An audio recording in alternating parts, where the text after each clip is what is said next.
तो हम देख रहे थे महाराष्ट्र में भक्ति आंदोलन।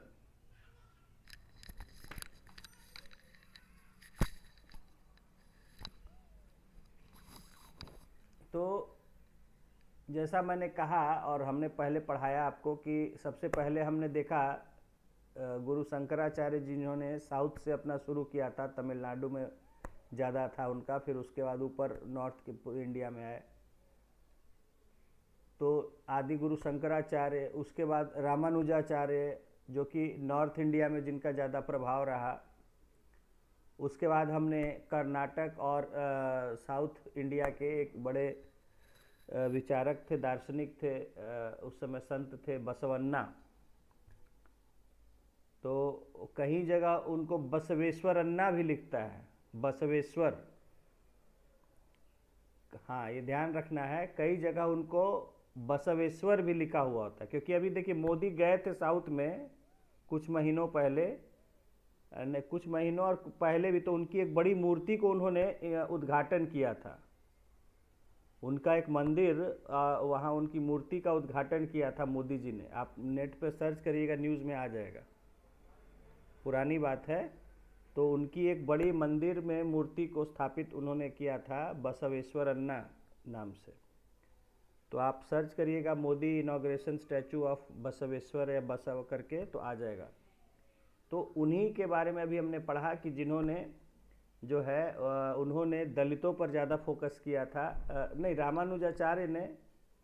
और उसके बाद यहाँ बसवेश्वर ने भी जो है वो महिलाओं और नीची जातियों के लोगों को भी समान रूप से समाज में जो है धर्म के अधिकार की बात की थी। और साथ में जो है मूर्ति पूजा और कर्मकांडों के खिलाफ उन्होंने भी आंदोलन उठाया था, वीरशैव आंदोलन। उसके बाद हम आते हैं महाराष्ट्र में। तो महाराष्ट्र में भक्ति आंदोलन किस प्रकार से, किन लोगों के द्वारा चलाया गया, ये देखेंगे। तो अब देखिए, ये भक्ति आंदोलन जो आप पढ़ रहे हैं, समझ रहे हैं, तो आप समझ पा रहे होंगे इतने पढ़ने से कि देखिए धर्म में जो है दो तरह का ये चीज़ें हो रही थी हिंदू धर्म में। एक तो जो एक ईश्वरीय या धार्मिक धर्म का जो जीवन में महत्व होता है, उसको बदल के कर्मकांडों पर जो ब्राह्मणों ने उसका फोकस कर दिया था ताकि उनका बिजनेस बन जाए, व्यापार बन जाए धर्म। एक तो ये हो रहा था। और दूसरा हो रहा था कि समाज में कुछ वर्ग जो थे, कुछ जाति जो थे, यानी कि जाति कुछ हो गए, या जैसे कि आदिवासी लोग हो गए, या महिलाएं हो गई, तो इनके साथ तरह तरह का, मतलब इनको वो अत्याचार करते थे, या उनको मतलब कि धर्म में कोई अधिकार नहीं, जैसे इनको पूजा पाठ का अधिकार नहीं होता था, या पढ़ने का अधिकार नहीं होता था, मंदिरों में जाने का अधिकार नहीं होता था, धार्मिक जो अगर रीति रिवाज होते थे उसमें भाग लेने का अधिकार नहीं होता था। इस तरह का उनके साथ भेदभाव किया जाता था। तो इन चीज़ों के खिलाफ जो है ये जो साधु संत थे ये आवाज़ उठा रहे थे और बदलाव ला रहे थे। ठीक है ना। तो भक्ति आंदोलन क्या था? भक्ति आंदोलन अगर आप मोटे तौर पे, मैंने कहा था कि एक तो जो धार्मिक कर्मकांडों पर फोकस हो गया था धर्म का, उसको फिर से ईश्वर के प्रति श्रद्धा, ईश्वर के प्रति सच्ची श्रद्धा और ईश्वर के प्रति जो है उनकी जो है उपासना, उस पर फोकस करना था। और दूसरा ये भी था कि समाज में जो भेदभाव थे, ठीक है, जैसे ऊंची नीची जाति का यानी जाति व्यवस्था का भेदभाव हो, या महिलाओं के साथ भेदभाव हो, या आदिवासियों के साथ भेदभाव हो, तो इन सब को भी दूर करके उनको ईश्वर के प्रति उनको डिवोट करना। तो ये भी था भक्ति आंदोलन में। तो देखिए महाराष्ट्र में भी क्या है कि इस तरह का काफ़ी कुछ था। तो महाराष्ट्र में किन साधु संतों ने किया उसको हम देखेंगे। देखिए रामानुज के विचारों का प्रभाव दक्षिण भारत से महाराष्ट्र तक फैला। तो जो रामानुज थे, संत रामानुजाचार्य थे, उनके विचारों का प्रभाव, आपने पढ़ा कि रामानुज ने भी जो शंकराचार्य जी ने कहा उसी में कुछ और बातों को जोड़ के उन्होंने भी अपनी बातें कही। तो उनके जो विचारों का प्रभाव था वो दक्षिण भारत से महाराष्ट्र तक फैला। महाराष्ट्र की वैष्णव भक्ति की धारा में 13वीं सदी के नामदेव से 17वीं सदी के तुकाराम तक भक्तों की एक समृद्ध परंपरा देखने को मिलती है। तो महाराष्ट्र में जो है, जो वैष्णव भक्ति की धारा है, यानी कि आपने देख लिया कि जो भी साधु संत थे उस समय वो दो तरह के जो है उसमें थे, या तो ये थे अलवार थे या नैनार थे, यानी या तो शिव को मानने वाले थे या विष्णु को मानने वाले थे। ठीक है, तो यहाँ हम महाराष्ट्र में जो है देख रहे हैं कि विष्णु को मानने वाले जो भक्ति धारा थी उसमें जो है प्रमुख संत 13वीं सदी में थे संत नामदेव, और 17वीं सदी में सेंचुरी में जो है तुकाराम, संत तुकाराम।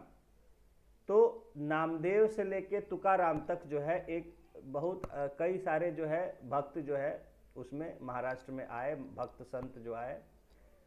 इन्होंने ईश्वर के प्रति श्रद्धा, भक्ति एवं प्रेम के सिद्धांत को लोकप्रिय बनाया। तो देखिए ये वहाँ इनका बड़ा आज सम्मान होता है। संत जो ये हम संतों के बारे में पढ़ रहे हैं या पढ़ने जा रहे हैं, जिसमें कि सबसे जो है ज़्यादा नाम आता है संत नामदेव का और संत तुकाराम का। ठीक है, तो ये दो जो है सबसे ज़्यादा जो जाने हुए नाम, जिनको जन जन वहाँ का जानता है, संत नामदेव और तुकाराम। नामदेव जो थे वो 13वीं शताब्दी में थे, 13th सेंचुरी में, और तुकाराम जो थे वो अंग्रेज़ों के समय 17वीं शताब्दी में थे, यानी जो है 1600 समथिंग। तो इन्होंने जो है लोगों को क्या समझाया, ईश्वर के प्रति श्रद्धा, भक्ति और प्रेम के सिद्धांत को लोकप्रिय बनाया। ठीक है, तो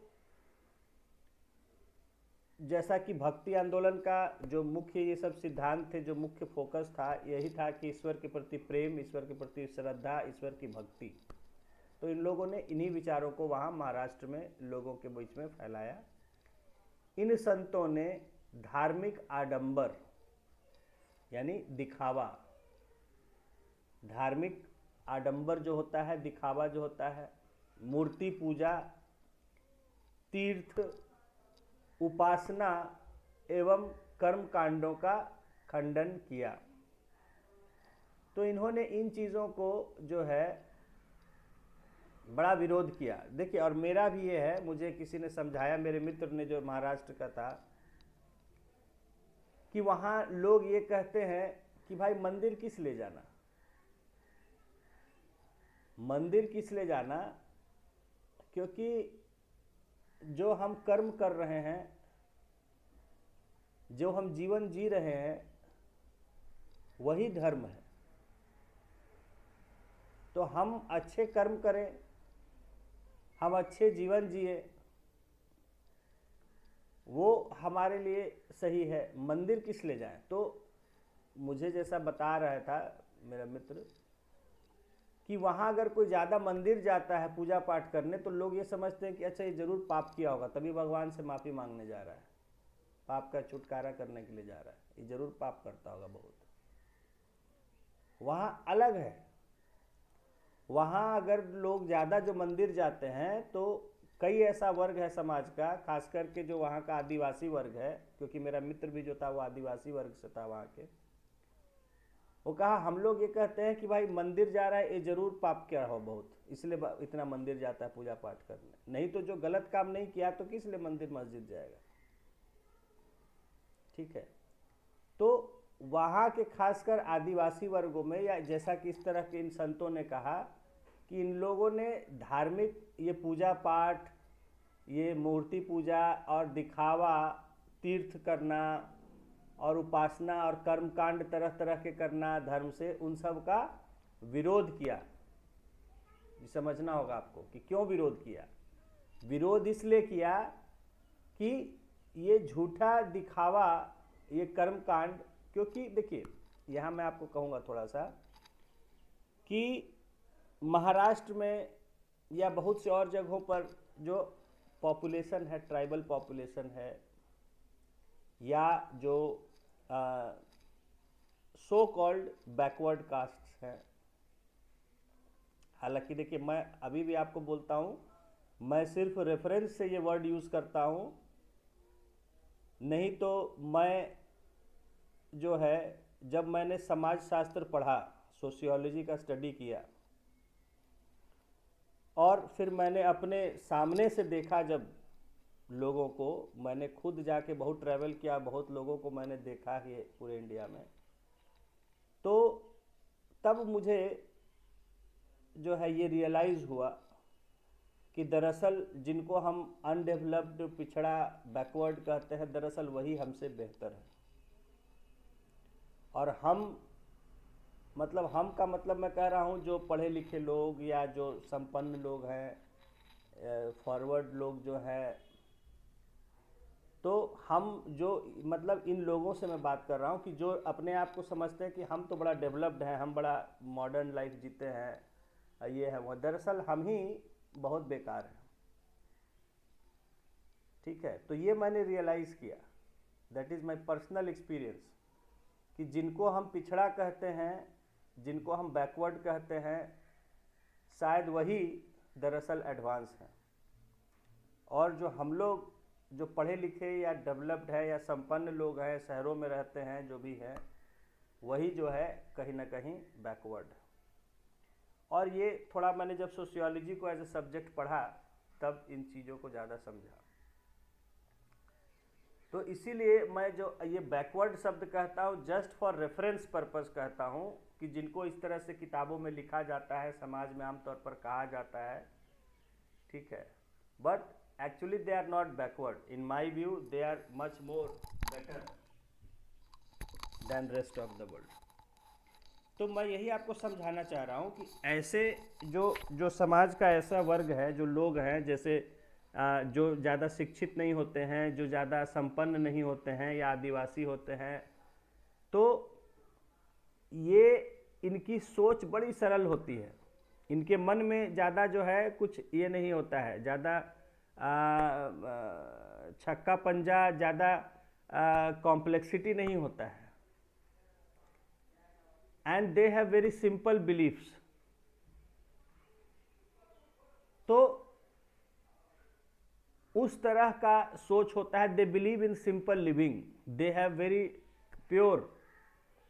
बाकी देखिए अलग बात है कि ठीक है, समाज में दुनियादारी सबको सिखला देता है समय, सब कोई जो है कहीं ना कहीं ठगना सीख लेता है, हर आदमी किसी न किसी को ठग रहा है किसी रूप में।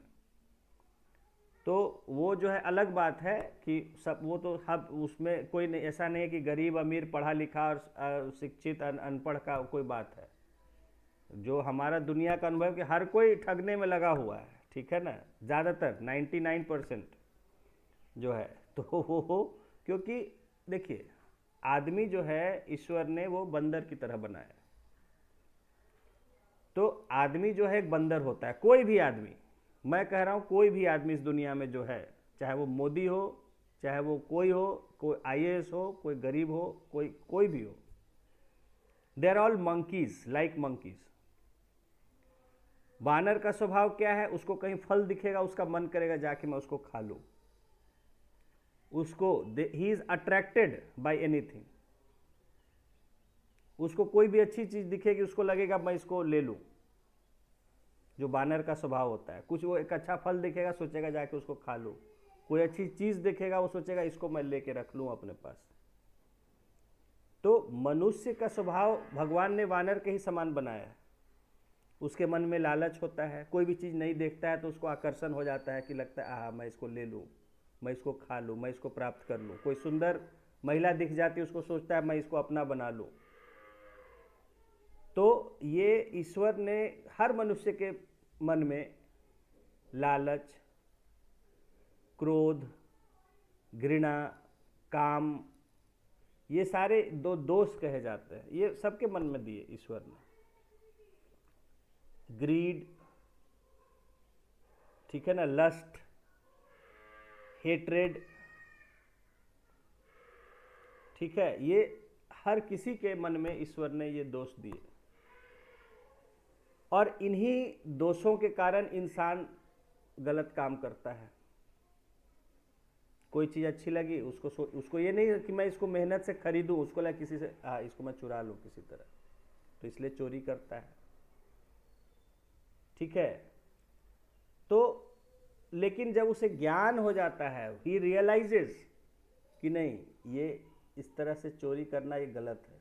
अगर मुझे कोई चीज़ पानी है तो मुझे उसे मेहनत से या तो पैसे से खरीदना है, या उसका जो तरीका है उसको प्राप्त करने का, उस तरीके से मुझे अब वो करना है, प्राप्त करना है।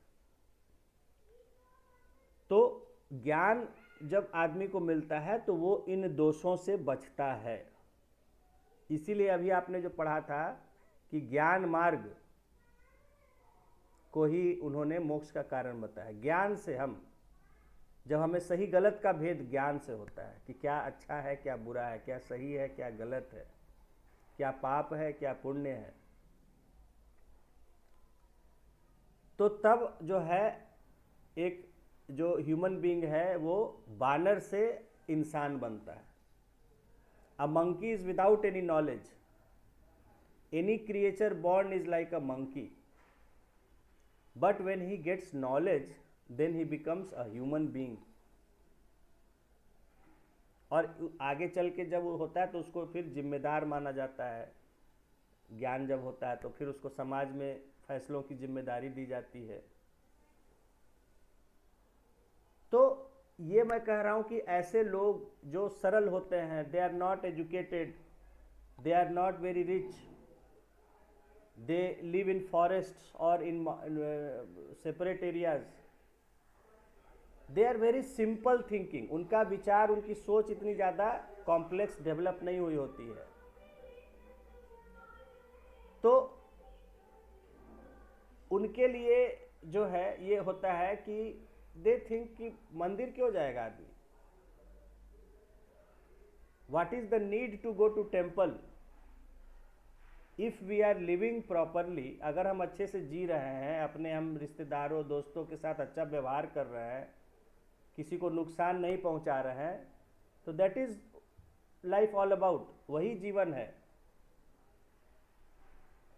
ठीक है, तो my friend told me that if someone, we see someone going to temple and doing a lot of worship, then we think that he is a sinner, he has committed many sins, पाप किया है उसने बहुत, इसीलिए भगवान के पास जाता है उनको, उनसे माफ़ी मांगने के लिए। ठीक है, तो that is also one point of view, सोचने का एक नज़रिया वो भी है। तो यहाँ जो है इसी तरह का संत जो है, साधु संत, उन्होंने जो धार्मिक आडंबर, ज़्यादा जो है दिखावा, मूर्ति की पूजा करना, तीर्थ वगैरह करना, उपासना यानी कि तरह तरह के जो पूजा पाठ और कर्म कांड करना, रिचुअल्स, इन सब का विरोध किया। उन्होंने ऊंच नीच के भेदभाव का भी विरोध किया। उन्होंने ऊंच नीच के भेदभाव का भी विरोध किया, तथा अपने अनुयायियों में यानी कि उनके फॉलोअर्स में, डिसाइपल्स में सभी जाति के लोगों, महिलाओं एवं मुसलमानों को भी शामिल किया। तो ये जो साधु संत हुए भक्ति आंदोलन में, इन्होंने एक तो धर्म में जो बातें गलत थी, जो मैंने आपको समझाया, वो उसका विरोध किया, साथ ही साथ समाज में भी जो भेदभाव थे, ठीक है, तो उसको भी उन्होंने विरोध किया। All types of discrimination, social discrimination. और अपने फॉलोअर्स में उन्होंने सभी जाति के लोगों, all castes, women and even Muslims को भी उन्होंने एक्सेप्ट किया एज देयर फॉलोअर। महाराष्ट्र के संतों ने भक्ति की यह परंपरा पंढरपुर में विट्ठल स्वामी तो अब देखिए पंढरपुर एक बड़ा वहाँ महाराष्ट्र में जो है फेमस वहाँ का जो है मंदिर है, जगह है, वहाँ मंदिर है, विष्णु विट्ठल स्वामी उनको कहा जाता है, जो विष्णु के एक रूप हैं श्री कृष्ण की तरह। तो वहाँ विट्ठल स्वामी के नाम से उनको पुकारा जाता है। तो विट्ठल स्वामी का पंढरपुर मंदिर बड़ा वहाँ फेमस है। और पंढरपुर में उस समय आंदोलन हुआ था, क्योंकि पंढरपुर में जो है लोग बड़े जाते हैं वहाँ दूर दूर से हर साल। तो वहाँ जो है पहले जिस समय ये थे ब्रिटिश थे और बाद में आज़ादी के बाद, तो वहाँ जो है कई जातियों को वहाँ जो है माने नहीं जाने दिया जाता था। तो वहाँ फिर उनके मंदिर प्रवेश के, आपने देखा है मॉडर्न इंडिया में टेम्पल एंट्री मूवमेंट हुआ था पूरे देश में, तो यहाँ भी हुआ था, पंढरपुर में भी हुआ था। तो टेम्पल एंट्री मूवमेंट, मंदिर प्रवेश आंदोलन हुए थे कि जहाँ सभी जातियों को मंदिर में प्रवेश करने के लिए। और अभी देखिए, अभी जो अभी करंट चला कि सबरीमला जो है वहाँ केरला में और भी कई मंदिरों में महिलाओं का जहाँ प्रवेश वर्जित था पहले से, महिलाओं का प्रवेश वर्जित था, प्रोहिबिटेड था due to some religious beliefs, not as a discrimination but for some religious purpose. तो उसको भी अभी देखिए कि लोगों ने जब ये किया, काफ़ी उसके लिए डिमांड हुई, तो फिर सुप्रीम कोर्ट के आदेश ने जो है उसको जो है रोक दिया कि नहीं, women will be allowed to enter these temples. इस देश में कानून का जहाँ शासन है और कानून जहाँ सबको बराबरी का एक स्टेटस देता है, तो वहाँ आप कैसे महिलाओं को रोक सकते हैं अगर वो जाना चाहती हैं तो इस पर भी सुप्रीम कोर्ट ने भी काफ़ी बवाल हुआ था जो है बहुत केरला में, उसमें जो है काफ़ी उसमें प्रोटेस्ट हुए थे जो है, लेकिन सुप्रीम कोर्ट ने उसको कड़ाई से लागू किया। तो ये जो है इन जो महाराष्ट्र के जो हैं पंढरपुर में विट्ठल स्वामी का जो मंदिर है वहाँ पंढरपुर में, वहाँ भी इस तरह का हुआ था। तो विट्ठल स्वामी जो हैं वहाँ के बहुत ही जो है पूजा उनका की जाता है, और वो विष्णु के ही रूप है श्री कृष्ण की तरह, उनको विट्ठल स्वामी के नाम से वहाँ पूजते हैं लोग। और ख़ासकर वहाँ ज़्यादा जो है कि जो आदिवासी लोग और जो सो कॉल्ड बैकवर्ड कास्ट के लोग ज़्यादा जाते हैं, ठीक है। तो क्योंकि वहाँ पहले जो है इनका जाना मना था, और फिर वहाँ आंदोलन हुआ, और फिर वहाँ जो है हालांकि बहुत समाज में विरोध हुआ, लेकिन फिर धीरे धीरे उनका अलाउ कर दिया गया। तो इसलिए वहाँ ये बहुत जाते हैं सब जो है समाज के जो। तो पंढरपुर में विट्ठल स्वामी को जन जन के ईश्वर एवं आराध्य के रूप में स्थापित किया। यानी इन संतों ने पंढरपुर के विट्ठल स्वामी के भक्ति को हर आदमी तक पहुंचाया, हर आम आदमी को उनके समझाया कि ईश्वर का हमें भक्ति करना चाहिए, खास करके विट्ठल स्वामी का। इनकी रचनाओं को अभंग कहते हैं। इन्होंने जो लिखा या जो गाया, एक्चुअली ये दोहे की तरह गाते रहते थे समाज के बीच में। तो वो जो गाते थे दोहे, उनको वहाँ अभंग कहते हैं शुद्ध हिंदी में। और महाराष्ट्र में मराठी लोग से आप पूछिएगा तो मराठी में उसको ओवी कहते हैं। ये अभंग को तोड़ के ओवी कहते हैं, ओवी। तो इनको हिंदी में अभंग कहते हैं। ये जो दोहे उनका होता है, दोहे या कविता, जिसको कि वो गाते हैं, लोगों को गा के समझाते हैं। इन भक्ति संतों की रचनाओं में सामाजिक कुरीतियों पर प्रहार किया गया। तो इन्होंने जो दोहे इस तरह के गाए, अभंग गाए, उसमें इन्होंने समाज में जो गलत रीति रिवाज है उन पर जो है अटैक किया, जो है उसको क्रिटिसाइज किया।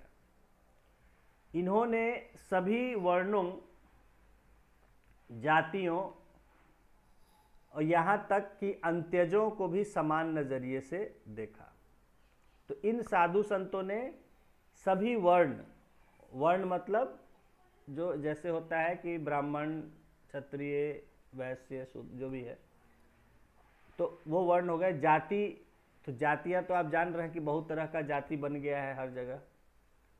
और यहाँ तक कि अंत्यजों को भी, यानी अंत्यज जिनको हम डिप्रेस्ड क्लासेस कहते हैं, दलित वर्ग कहते हैं, उनको भी समान नजरिए से देखा। यानी इन्होंने सबको एक बराबर नजरिए से देखा।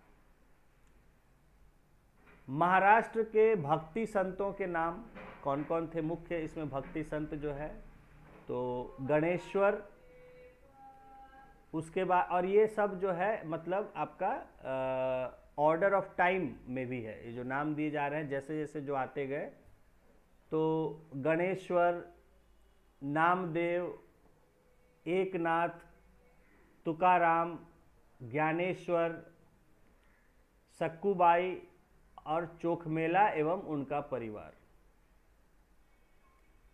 तो ये लोग जो हैं मेन जो भक्ति संत थे महाराष्ट्र के। फिर से मैं नाम कह दूं, गणेश्वर, देखिए गणेश्वर और ज्ञानेश्वर ये अलग अलग है। ज्ञानेश्वर, गणेश्वर, फिर नामदेव, संत एकनाथ, तुकाराम, ज्ञानेश्वर जो है, उसके बाद सक्कूबाई और चोखमेला और उनका परिवार। तो ये जो है प्रमुख वहाँ के भक्ति संत हैं। अब देखिए कि महाराष्ट्र के भक्ति संतों ने अपने अभंग के द्वारा, यानी अपनी जो कविताएं, दोहे थे, उनके द्वारा सामाजिक व्यवस्था पर प्रश्न चिन्ह खड़ा किया। जो सोशल ऑर्डर था, जो सोशल सिस्टम था, जिस तरह का समाज था, उसको क्वेश्चन किया उन्होंने। किस तरह से? देखिए एक हम देखते हैं, संत तुकाराम का अभंग यहाँ दिया गया है। क्या है? जो दीन दुखियों को, पीड़ितों को अपना समझता है वही संत है। कह रहा है कि जो दीन दुखियों को, पीड़ितों को अपना समझता है वही संत है, क्योंकि ईश्वर उसके साथ है। वह हर एक परित्यक्त व्यक्ति को, परित्यक्त मतलब जिसको छोड़ दिया है सभी ने, कि कोई उसका साथ देने वाला नहीं, अबैंडन्ड, वह हर एक परित्यक्त व्यक्ति को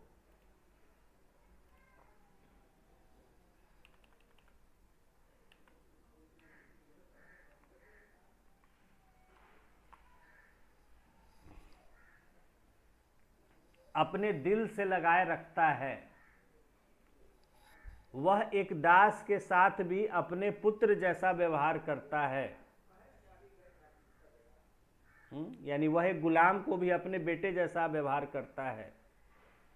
तुकाराम का कहना है कि मैं यह कहते कहते कभी नहीं थकूंगा, ऐसा व्यक्ति स्वयं ईश्वर है। तो तुकाराम ये कहते हैं कि मैं हमेशा कहूंगा, कभी नहीं रुकूंगा, ऐसा कहते थकूंगा नहीं कहने में, कि ऐसा व्यक्ति ही स्वयं वो ईश्वर है, जो सबके साथ एक समान व्यवहार करता है, जो एक दास के साथ भी अपना पुत्र जैसा व्यवहार करता है, जिसको सबने छोड़ दिया है उसको भी वो अपने दिल से लगाए रखता है, जो सभी जातियों, सबको एक जैसा देखता है, वो स्वयं ईश्वर ही है वो व्यक्ति। तो ये संत तुकाराम का है, हिंदी में लिखा गया है, ऐसे मराठी में उनके यहाँ सब लिखे हुए, उसका यहाँ आपको ट्रांसलेट करके। उसके द्वारा फिर बाद है, देखिए चोखमेला के पुत्र द्वारा रचित अभंग। तो चोखमेला जो थे एक संत थे, और उनके यहाँ भी एक परंपरा चल पड़ी, उनके पुत्र और उनके परिवार में सब लोग भक्ति आंदोलन में ही जुड़े हुए थे। तो यहाँ चोखमेला के पुत्र का लिखा हुआ एक अभंग है, बहुत अच्छा सुंदर। देखिए, तो चोखमेला का पुत्र यहाँ लिख रहा है, वो कहता है, ईश्वर से कह रहा है कि तुमने हमें नीची जाति का बनाया। बहुत समझने की बात है। तुमने हमें नीची जाति का बनाया, मेरे महाप्रभु तुम स्वयं यह स्थिति स्वीकार करके तो देखो। वो ईश्वर से कह रहे हैं कि हे भगवान, तुमने हमें नीची जाति में पैदा किया, तुम स्वयं आके देखो, तुम भी इस नीची जाति में पैदा हो के देखो क्या हमें फेस करना पड़ता है, कि हमें जीवन भर जूठन खानी पड़ती है, कि हमें देखो तो तुमने हमें नीची जाति में पैदा किया, तो हमें जो है फ्रेश खाना कभी नहीं मिलता है, हमें दूसरों का जूठा बचा हुआ ही मिलता है खाने के लिए। इसके लिए मेरे प्रभु तुम्हें शर्म आनी चाहिए। तो भगवान तुम्हें क्या शर्म नहीं आती है? तुमने हमें ऐसा किया, हमें नीची जाति में पैदा किया, जिसके कारण हमें किस तरह से जीवन जीना पड़ता है। तुम तो हमारे घर में खा चुके हो, तुम इससे कैसे इनकार कर सकते हो? तो वो कहता है ईश्वर से कि तुम तो हमारे घर में खा चुके हो, क्योंकि वो तो भोग लगाते हैं, पूजा पाठ करते हैं भगवान को, तो भगवान को खाना खिलाते हैं एक तरह से। कोई भी व्यक्ति जब भोग लगाता है, पूजा पाठ करता है, कुछ वो ये देता है, जो पूजा पाठ प्रसाद चढ़ाता है, तो तुम तो हमारे घर में खा चुके हो, तुम इससे कैसे इनकार कर सकते हो? चोखा का बेटा पूछता है, कर्मा मेला पूछता है, तुमने मुझे जिंदगी क्यों दी? तो क्यों तुमने मुझे ऐसी जिंदगी दी? ठीक है।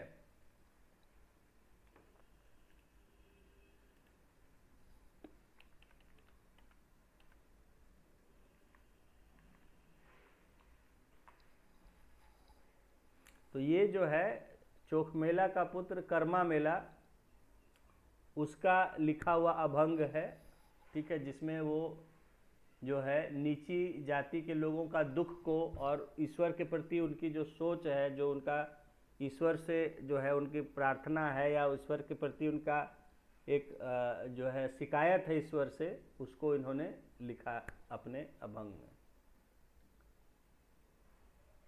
तो अब आगे एक क्वेश्चन आपको दिया जा रहा है, यहाँ लिखा हुआ है कि महाराष्ट्र के भक्ति संतों ने सामाजिक व्यवस्था पर प्रहार करते हुए किस तरह के विचार प्रस्तुत किए।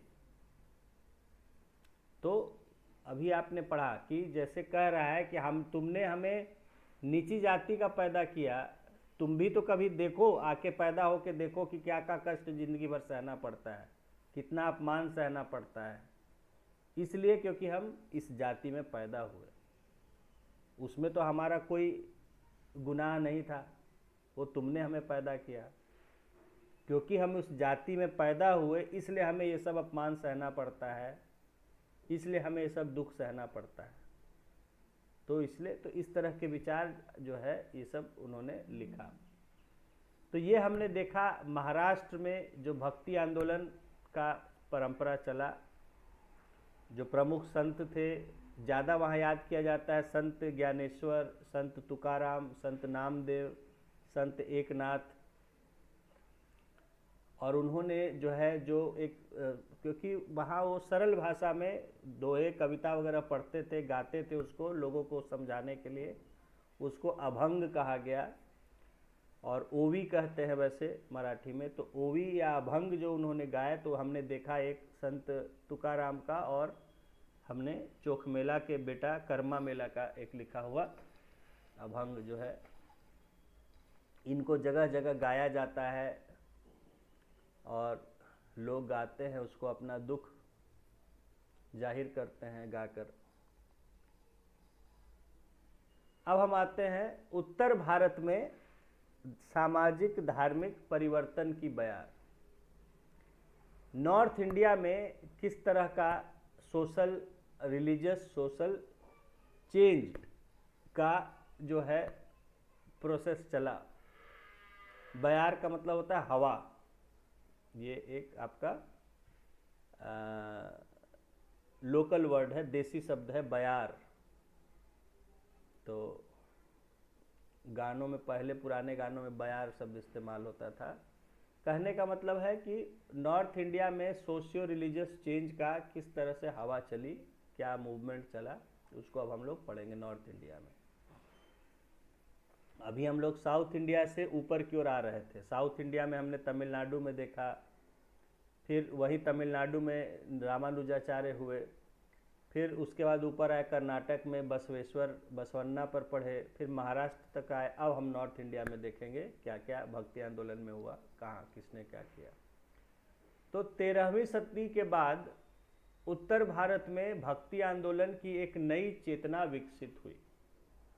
13वीं 13th सेंचुरी के बाद नॉर्थ इंडिया में एक भक्ति आंदोलन काफ़ी नए रूप में यहाँ डेवलप हुआ।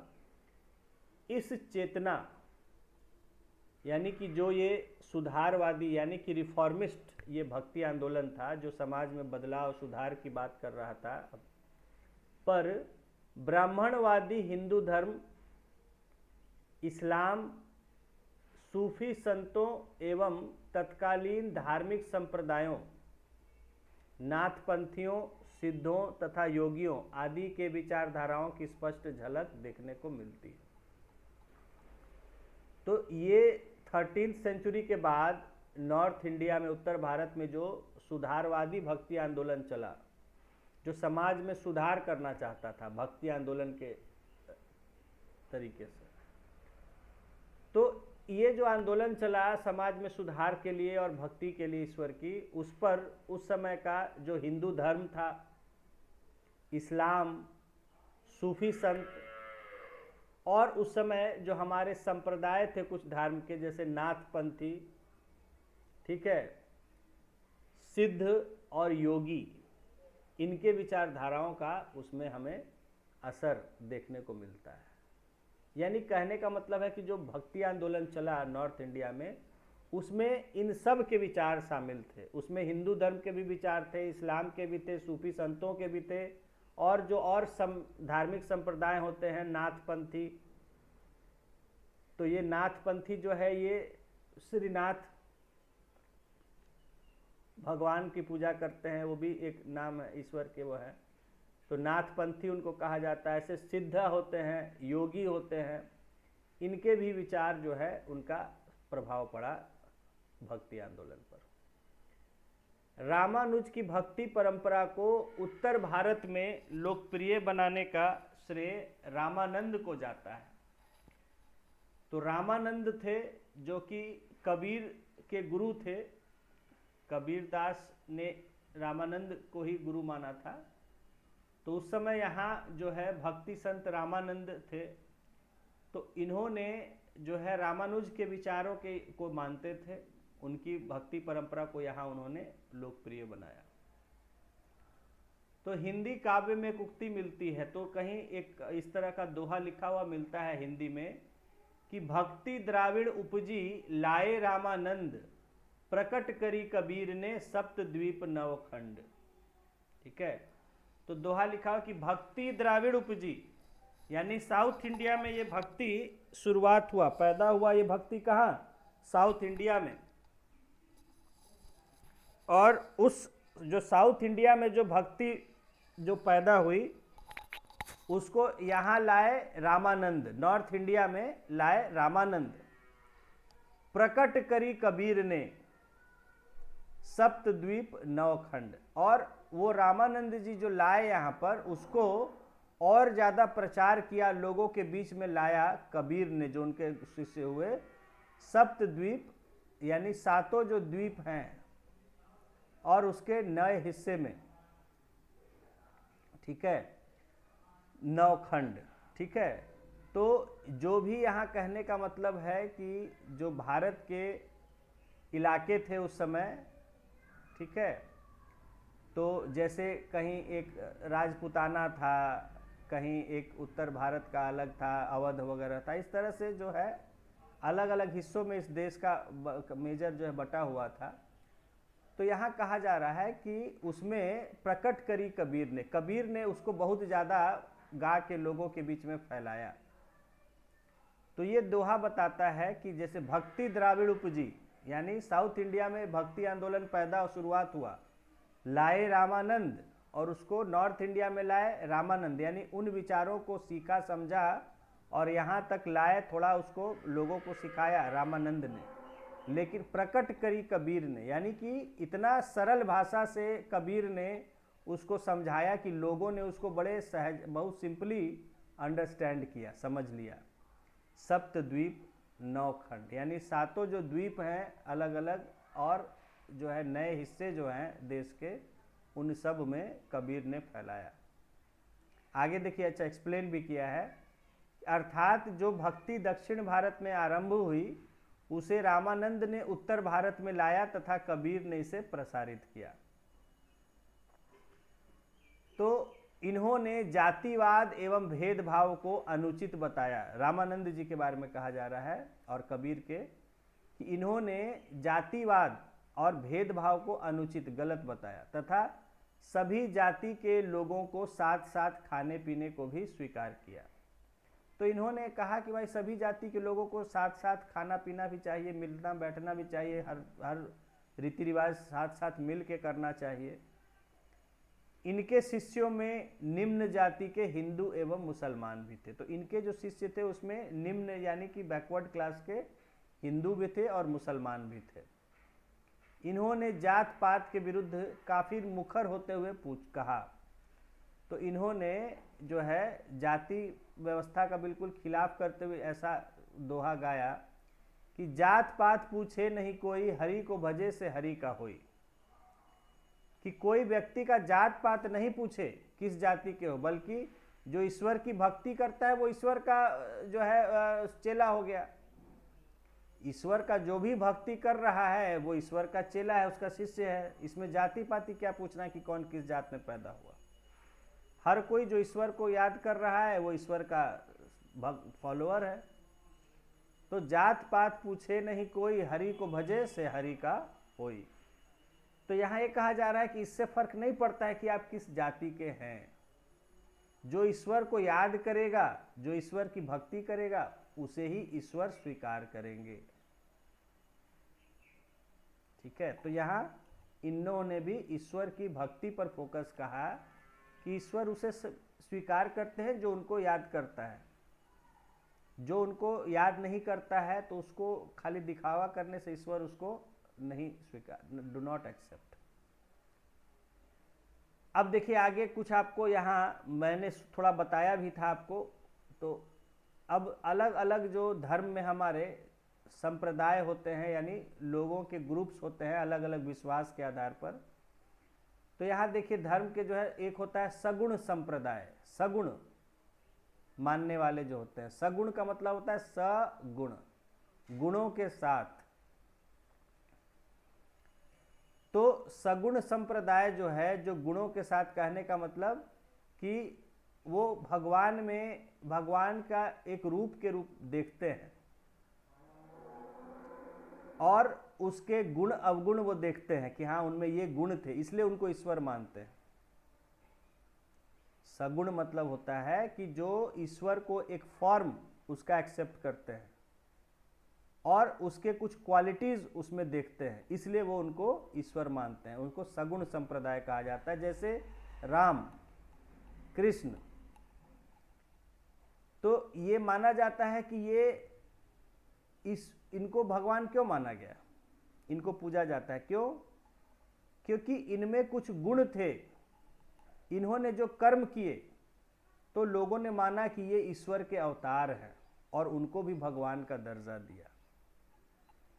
तो लोगों ने उनको देखा और आज भी हम उनका देखते हैं। उनके जो तरह तरह के उनके जो कर्म हैं या उनके जो कुछ शरीर के जो है या उनके गुण जो थे, उन चीज़ों को देख के उनको ईश्वर के रूप में हम पूजते हैं, स्वीकार करते हैं, उसको सगुण कहते हैं। तो ये आप सिंपल इस तरह समझ सकते हैं कि जो किसी फॉर्म के रूप में ईश्वर को देखते हैं या उनको मानते हैं, पूजा करते हैं, उसको सगुण कहते हैं। और जो बिना किसी फॉर्म के, वो कहते हैं ईश्वर का कोई रूप नहीं हो सकता है, ईश्वर का कोई आदमी नहीं है कि ईश्वर उसका चेहरा है, उसका शरीर है। He is not a being, he is not a creature that he will have a body, he will have a face. He is something beyond all this. He does not have any form, he exists in everything। तो उसको हम कहते हैं निर्गुण, यानी जो कोई गुण नहीं देखता है कि सुंदर है कि कैसा है कि उसका कोई रूप है, कोई शरीर है, ऐसा नहीं है। It is just a power, just a force, something that is present everywhere. तो उसको कहते हैं निर्गुण। तो सगुण संप्रदाय जैसे कि राम को विष्णु के मानवीय अवतार के रूप में स्वीकार किया कि he was human incarnation of Vishnu. और निर्गुण संप्रदाय क्या कहता है कि ईश्वर की कल्पना निराकार निराकार मतलब formless, there is no form, ब्रह्म के रूप में की, ब्रह्म उसको ब्रह्म कहते हैं, यानी कि समथिंग सुप्रीम, एक नॉलेज, एक पावर, उसको ब्रह्म कहते हैं। तो ईश्वर को ये मानते हैं कि he is a divine being without any form, without any body. ठीक है, तो इस निर्गुण संप्रदाय ने, इसने विभिन्न धर्मों के बीच मतभेद भुलाकर समाज में मानवीय धर्म की स्थापना का प्रयास किया। तो निर्गुण संप्रदाय वालों ने ही जो है वो समाज में कहा कि सबको भेदभाव भूल के एक मानवीय धर्म की स्थापना करना चाहिए। ईश्वर हम सब के अंदर है और हम सबको उसी तरह से देखें। हम अपने को बड़ा अच्छा समझते हैं, दूसरों को हम खराब समझते हैं, क्योंकि हम अपने आप के बारे में तो जानते हैं। कई बार हम अपने आप को भी ठीक से नहीं देखते हैं, दूसरों पर ही ज़्यादा नज़र होती है, अपनी गलतियां किसी को नहीं नज़र आती, अपने अवगुण जल्दी नहीं दिखते हैं किसी को, उसको लगता है हाँ ये तो नेचुरल है, लेकिन दूसरा करेगा तो अरे कितना गलत कर रहा है, कितना खराब आदमी है।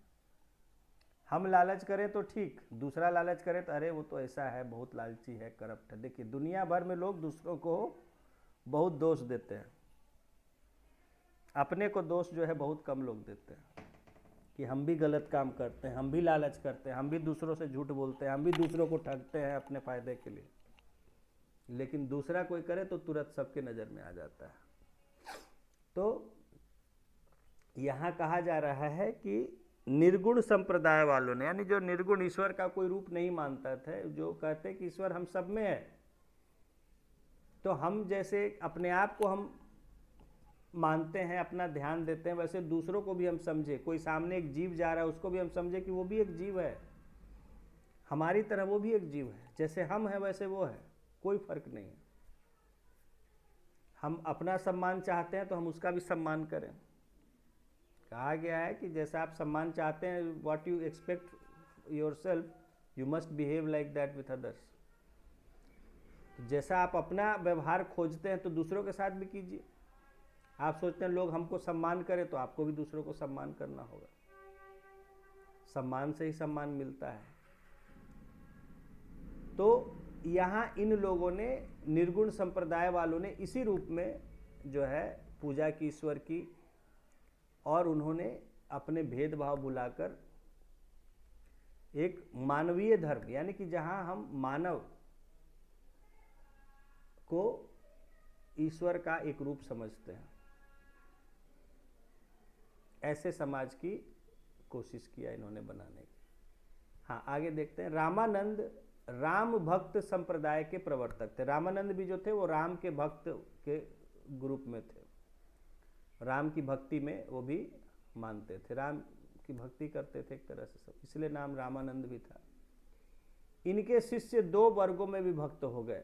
तो इनके शिष्य जो थे राम भक्त, जो नॉर्थ इंडिया में क्योंकि आप ज़्यादा देखते हैं कि राम भक्ति होती है, तो इनके जो शिष्य थे वो दो वर्ग में बट गए, सगुण और निर्गुण। ठीक है, यानी एक जो राम के रूप को ज़्यादा वो करता था, पूजा पाठ करता था कि हाँ राम इतने एक पुरुष रूप में पैदा हुए उन्होंने, और एक उन्होंने ज्ञान प्राप्त किया और इतने बड़े राक्षस राजा रावण पर विजय आया, बहुत से राक्षसों को मारा, इस तरह का व्यवहार किया, यानी जो भी उन्होंने अपने जीवन में किया उस रूप में जो उसको देखते हैं तो वो कहते हैं सगुण। Because of his deeds, because of his qualities they worship him. तो ऐसा एक ग्रुप था उस सगुण, और सगुण संप्रदाय के प्रमुख संत थे संत तुलसीदास। तो तुलसीदास जो है वो इस ग्रुप के मेन जो है संत थे, सगुण के तुलसीदास, क्योंकि तुलसीदास जी ने उनका वर्णन लिखा रामचरितमानस, और आज वही रामायण का ज़्यादा फेमस रूप है तुलसीदास द्वारा। तो उन्होंने राम भक्ति जो है तो सगुण रूप में उन्होंने, आप देखिए रामचरितमानस अगर आप जो है सुनेंगे या देखेंगे तो उसमें उनका बहुत वर्णन, उनके क्वालिटीज़ का वर्णन बहुत किया है।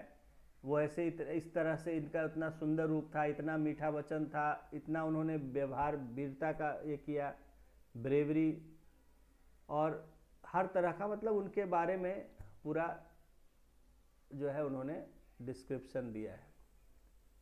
तो जिन्होंने रामचरितमानस की रचना करके राम भक्ति की परंपरा को हिंदी भाषी क्षेत्रों में ऊंचाई पर पहुंचाया। तो तुलसीदास जी ने रामचरितमानस लिखा, जिसको कि महात्मा गांधी ने कहा कि इससे बेहतर दुनिया में कोई दूसरी किताब नहीं हो सकती है।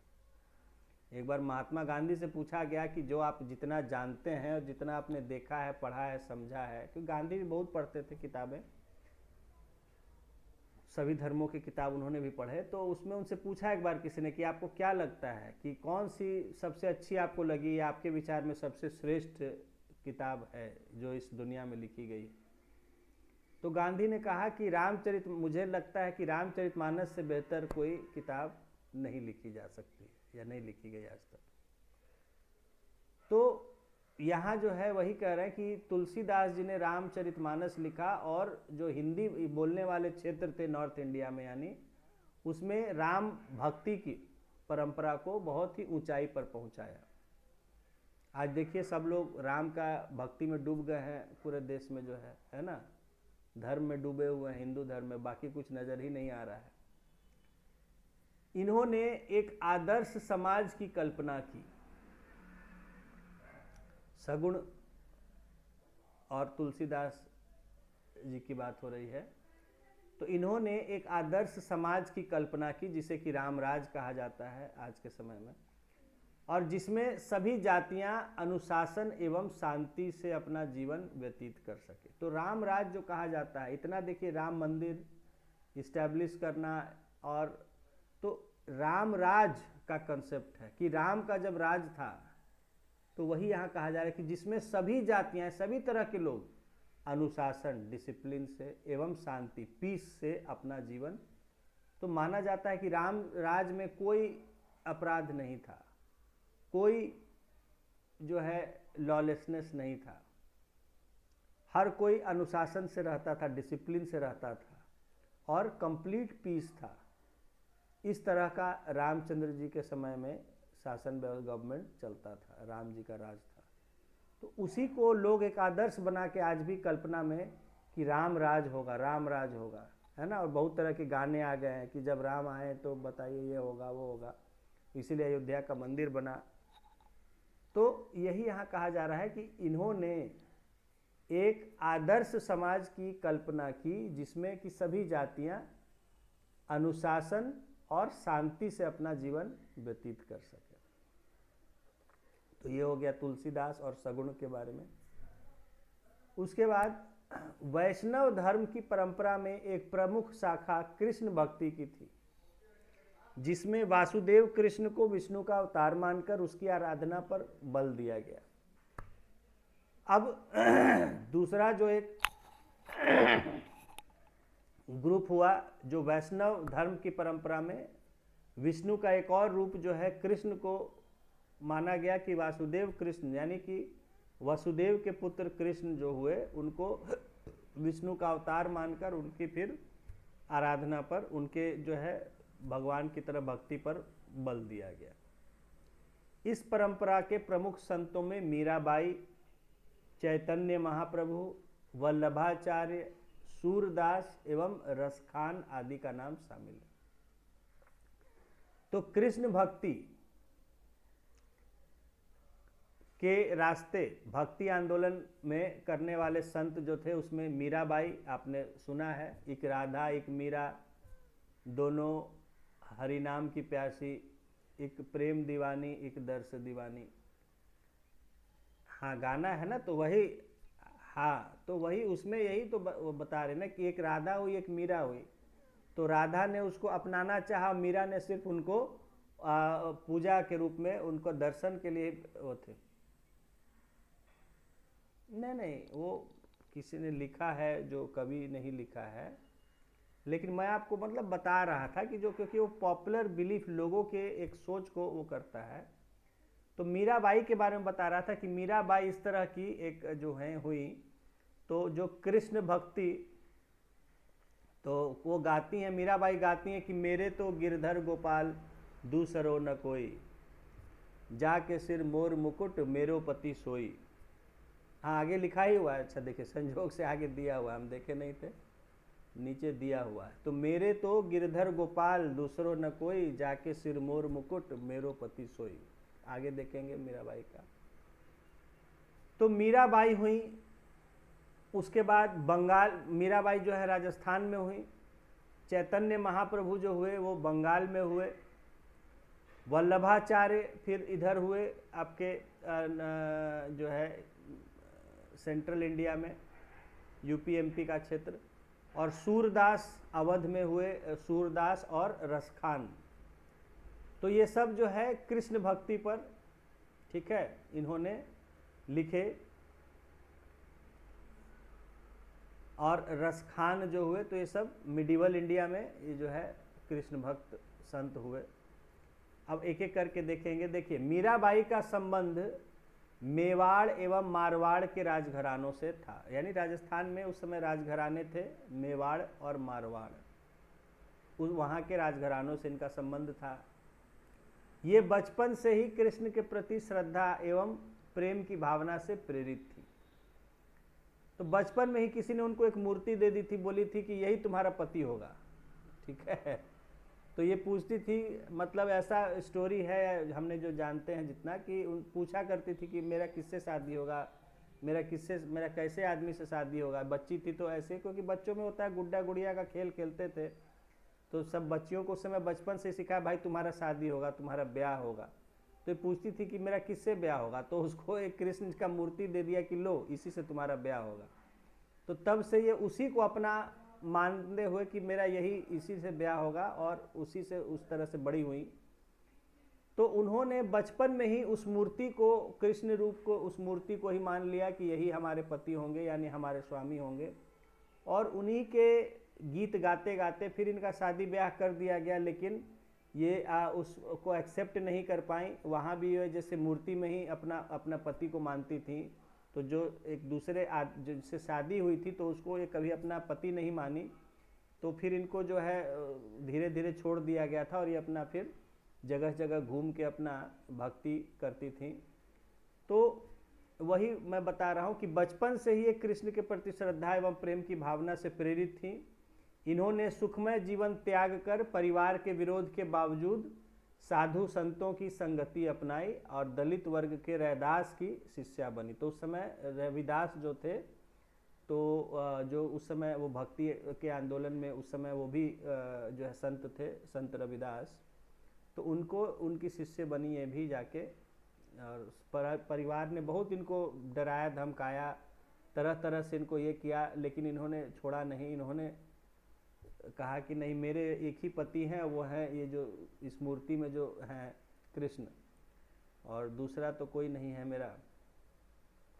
तो फिर परिवार ने छोड़ दिया, फिर परिवार छोड़ के ये साधु संतों के साथ जो है भक्ति में लग गई।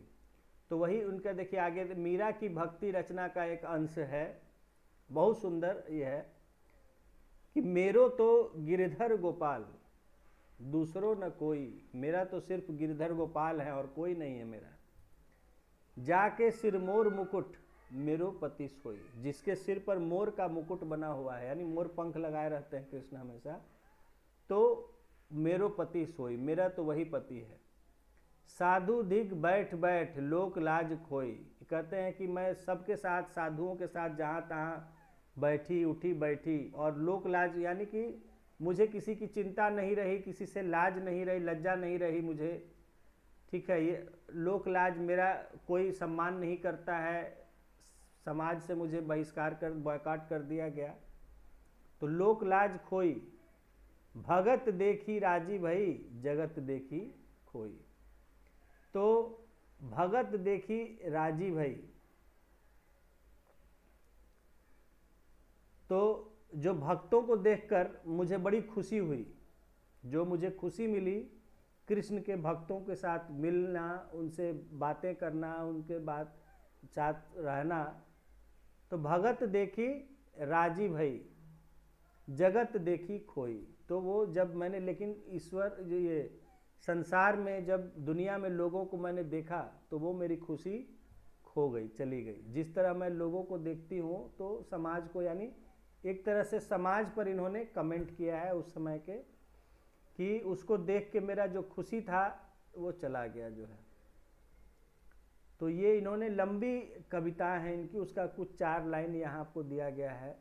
मेरो तो गिरधर गोपाल दूसरो न कोई, जाके सिर मोर मुकुट मेरो पति सोई, साधु ढिग बैठ बैठ लोक लाज खोई, भगत देखी राजी भई जगत देखी खोई।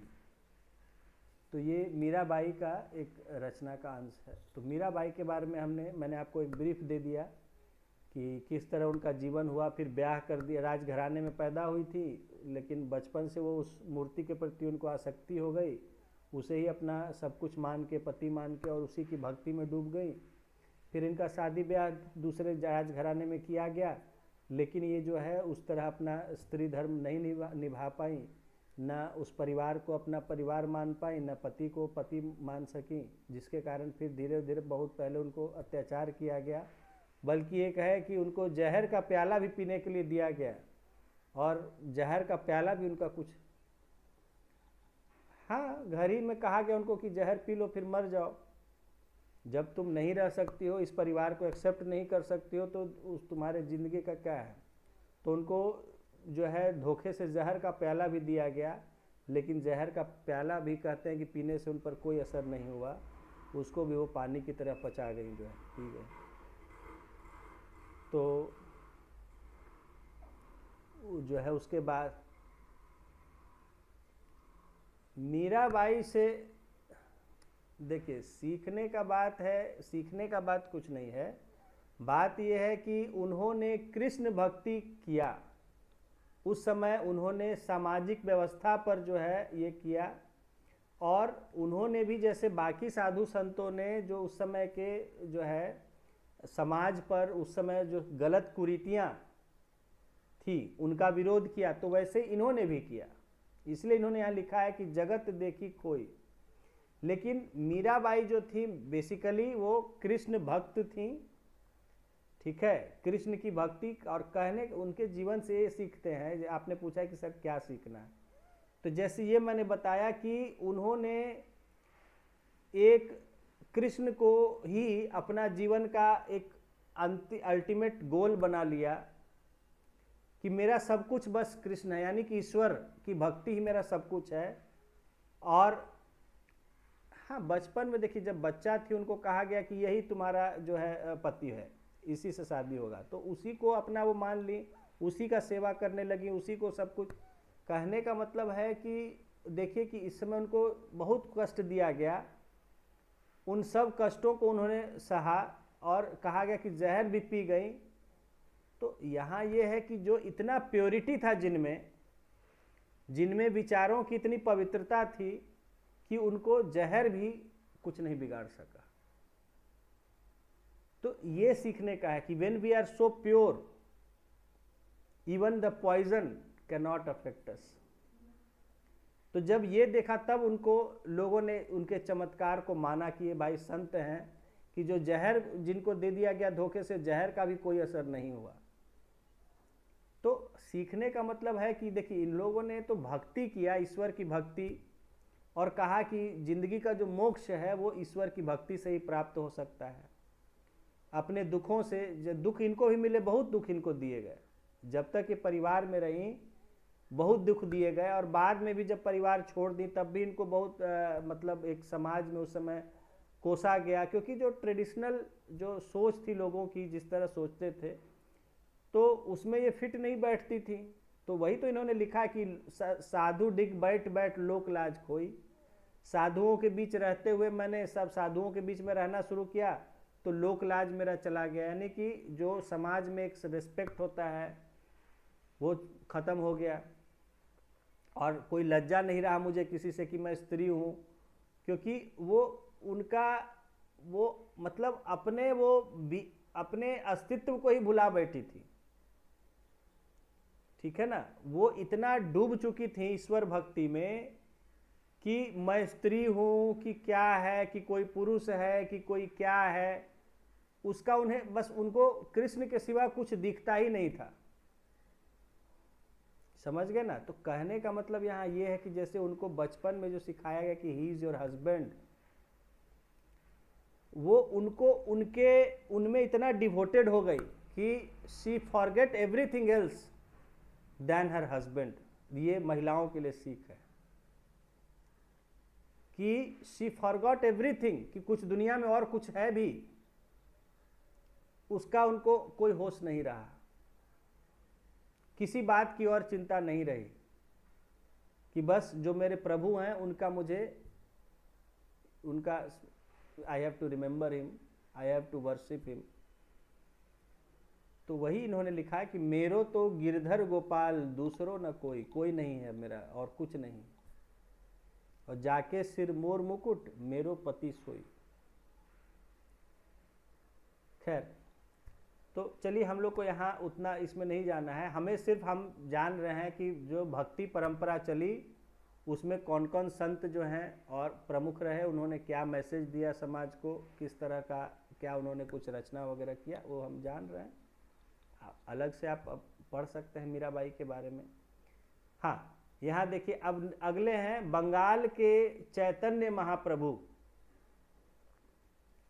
बंगाल के चैतन्य महाप्रभु ने शैशवावस्था में ही संन्यास ग्रहण कर वैष्णव धर्म का सरल और नैतिक रूप प्रस्तुत किया। तो एक दूसरे हुए बंगाल में चैतन्य महाप्रभु, चैतन्य नाम था, महाप्रभु सम्मान से कहते हैं। तो चैतन्य जो थे, जो बचपन में ही इन्होंने भी संन्यास ले लिया और कृष्ण भक्ति, वैष्णव पंथ जो है यानी विष्णु का फॉलोअर्स, कृष्ण के रूप में उन्होंने कृष्ण भक्ति किया और उसका सिंपल और मोरल फॉर्म, नैतिक रूप जो है समाज के सामने रखा। तो यहाँ जैसे कि चैतन्य महाप्रभु जो है वो कृष्ण भक्ति मंडली के साथ जो है वो कीर्तन करते हुए अपना, तो इस तरह से घूमते रहते थे जगह जगह लोगों के साथ गाते बजाते हुए जो है चैतन्य महाप्रभु। बड़ा इनका सुंदर गीत है जो हम जो है सुनते थे। आजकल इनका ये जो है चलता है, इस्कॉन में भी इनका गीत चलता है गाया लिखा हुआ। इस्कॉन का जो मेन सॉन्ग है वो इन्हीं का गीत को वो लोग वो करते हैं। तो खैर, बंगाल के, हाँ, इन्होंने कहा इन्होंने भजन कीर्तन, आत्मा की शुद्धता और ईश्वर के प्रति प्रेम को महत्व दिया। जैसे देखिए अभी इस्कॉन मैं जब कह रहा हूँ तो आज के समय में यही है इस्कॉन जहाँ हम गए हुए थे, मैंने बताया कि मेरे भांजी की शादी थी तो इस्कॉन में ही हुई। ISKCON is international society for Krishna consciousness. ISKCON जो है वो एब्रीविएशन है, आई से है इंटरनेशनल, एस से सोसाइटी, के से इंटरनेशनल सोसाइटी फॉर कृष्णा, के से कृष्णा और CON कॉन से कॉन्शसनेस। तो ये जो है एक संत हैं, साधु हैं, जो है क्या नाम है,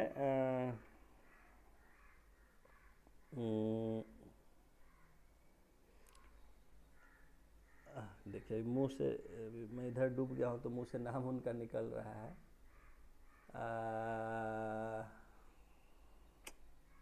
दिमाग भी है, जहाँ डूब जाता है तो फिर वहीं चला जाता है। अभी जो भगवत गीता वगैरह आप देखते हैं तो उसका प्रचार बहुत किया है आज के समय में जो इस्कॉन के फाउंडर हैं, ठीक है। तो वो भी जो है मतलब उन्होंने कृष्णा का बहुत बड़े इस तरह से प्रचारक थे, धर्म मानने वाले, और उन्होंने भगवत गीता का आज के समय में ज़्यादा उन्होंने ही ये किया, बहुत ज़्यादा पॉपुलराइज किया। आज जिस तरह आप देख रहे हैं कि ये मोदी और बीजेपी और तो ये जो भगवत गीता को आज जो इतना कर रहे हैं तो ये उन्हीं का ये है। उन्होंने भगवत गीता को आज के समय में और कृष्ण के भक्ति को बहुत पॉपुलराइज किया और उन्होंने ही इस्कॉन इस संस्था को शुरुआत किया, ठीक है। तो जो है जो इस्कॉन आज देखिए एक बहुत बड़ी संस्था हो गई, बहुत पहले नहीं, हमारे सामने ये सब शुरू हुआ है।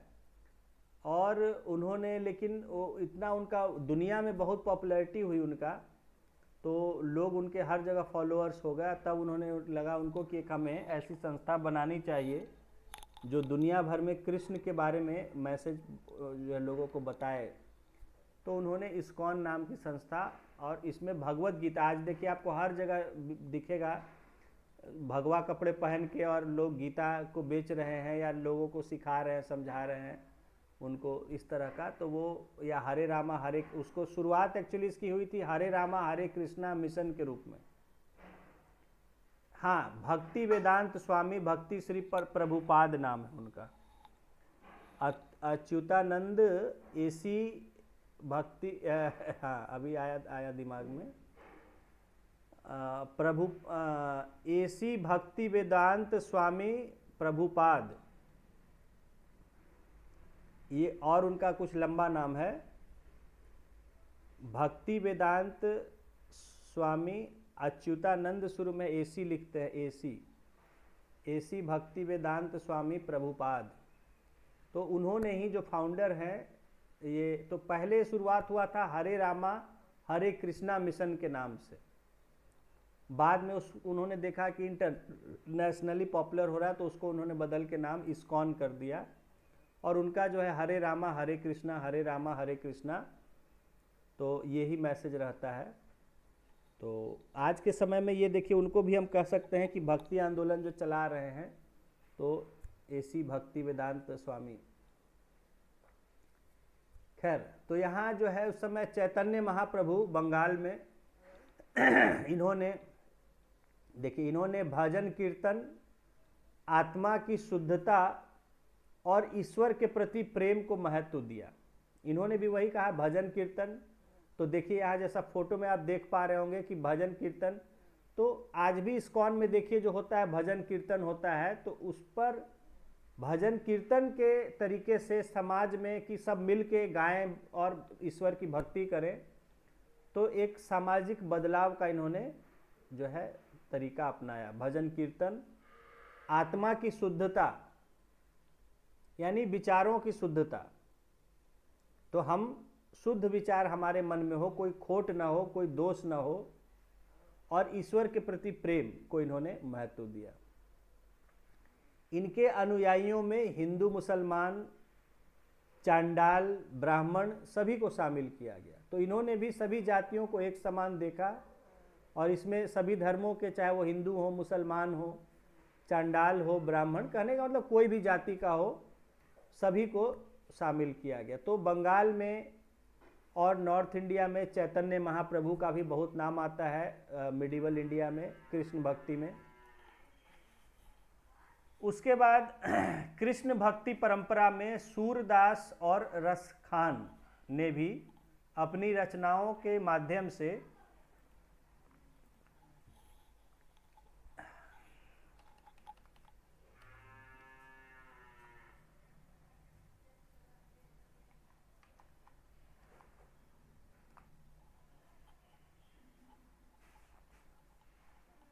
तो सूरदास और रसखान, ये दो दरबारी कवि थे मिडिवल इंडिया में, राजा के दरबार में। तो सूरदास तो जो आपको पता है कि अंधे थे बचपन से, लेकिन इन्होंने इस तरह से कृष्ण का वर्णन किया है और उनके भजन गाए हैं, जैसे लगता है कि किसी ने, आँख वाले व्यक्ति ने देखा है। इस तरह से उनका बिल्कुल लाइव। और कृष्ण भक्ति की परंपरा में तो सूरदास भी और रसखान भी, तो इन्होंने जन जन तक अपनी पहुंच बनाई, आम आदमी तक, हर आदमी तक इन्होंने अपना मैसेज ले गए। जबकि ये धर्म प्रचारक नहीं थे, किंतु इनकी रचनाएं सांस्कृतिक महत्व से पूर्ण है। तो ये कोई धर्म का प्रचार प्रसार नहीं करते थे, बल्कि इनका जो अपना अनुभव था, जो ज्ञान था, उसको और कृष्ण भक्ति को इन्होंने जो है दोहे में गाया। ठीक है, तो वो जो है समाज में बहुत पॉपुलर हुआ। सूर ने अपनी रचनाओं में कृष्ण के बाल रूप को महिमा प्रदान किया। सूरदास जो थे उन्होंने कृष्ण को बाल रूप का ज़्यादा जो है उन्होंने चर्चा किया है। तो बाल गोपाल जो हम कहते हैं, यानी कृष्ण के जो बचपन था, बाल रूप था, उस रूप को ज़्यादा इन्होंने उसके बारे में लिखा है। तो यहाँ हम सगुण जो भक्ति परंपरा में रहे ऐसे संतों के बारे में देख रहे थे अब तक। अब हम निर्गुण के बारे में देखेंगे। देखिए, रामानंद के अनुयायियों का दूसरा वर्ग उदारवादी अथवा निर्गुण संप्रदाय कहलाता था। निर्गुण संप्रदाय या उदारवादी। इन संतों ने ईश्वर की कल्पना निराकार रूप में की। इन लोगों ने जो इनकी सोच थी कि ईश्वर का कोई रूप नहीं है, इन्होंने जाति पाति, ऊंच नीच, कर्म कांड एवं मूर्ति पूजा आदि का मुखर विरोध किया। इन लोगों ने they very strongly opposed these caste system, discrimination, religious rituals and idol worship. इन संतों में प्रमुख थे कबीर। तो निर्गुण संतों में मेन जो ज़्यादा पॉपुलर हुए, देखिए सगुण में थे तुलसीदास, सूरदास, मीराबाई, चैतन्य महाप्रभु, रसखान। ये अभी जो हमने पढ़ा ये सब क्योंकि इन्होंने उनके रूप का, उसके जीवन का, उनके कर्मों का जो है वर्णन किया है, गाया है अपने गीतों में। और अब हम देख रहे हैं निर्गुण, जो सिर्फ ईश्वर के प्रति भक्ति से। इनमें जो है प्रमुख थे कबीर, कबीरदास। तो कबीर इस्लाम और हिंदू धर्म के उपदेशों से भली भांति परिचित। कबीर जो है उनका एक जुलाहे के परिवार में तो जन्म हुआ था, मुस्लिम परिवार में, लेकिन वो रामानंद के जो है शिष्य हुए थे। तो रामानंद के कैसे शिष्य हुए कि ये जब इनको लगा कि मुझे किसी गुरु का जो है चेला बनना पड़ेगा सीखने के लिए ज्ञान धर्म के बारे में, तो उस समय रामानंद जो थे उनका बड़ा नाम था संतों में, विद्वानों में। और ये थे जो है मतलब नीची जाति के थे और जुलाहे में उस समय तो उनको एक तरह से अछूत जैसा समझा जाता था। तो इन्होंने सोचा कि कैसे वो मुझे शिष्य लेंगे, है ना, कैसे वो मुझे अपना शिष्य स्वीकार करेंगे, मुझे जैसे एक गरीब और जुलाहे के परिवार में और भी मुसलमान पैदा हुआ हूँ। तो ये क्या किए कि जाके गंगा नदी के घाट पर सीढ़ी पर लेट गए। जाके सुबह सुबह, ये जब अंधेरा ही था तो लेट गए जाके वहीं गंगा नदी के घाट पर। सुबह वहाँ रामानंद जो थे वो सुबह रोज स्नान करने के लिए जाते थे गंगा नदी में। तो जब वो घाट पर जा रहे थे अंधेरे में, उनका पैर पड़ा तो उनको लगा कि अरे तो सीढ़ी की जगह कुछ और पैर के नीचे आ गया। तो इन्होंने देखा कि कबीरदास लेटे हुए हैं। तो उन पर पैर पड़ा तो इनके मुंह से निकला राम राम, कि मैं, मुझसे क्या हो गया, मैंने किसी आदमी पर अपना पैर रख दिया। तो कबीर ने उनका पैर पकड़ लिया कि मुझे जो है अपना शिष्य स्वीकार करिए, और उनकी इस भक्ति को देख के उनको अपना शिष्य बना लिया रामानंद ने जो है। तो कबीर जो थे, जो इनके गुरु, नहीं,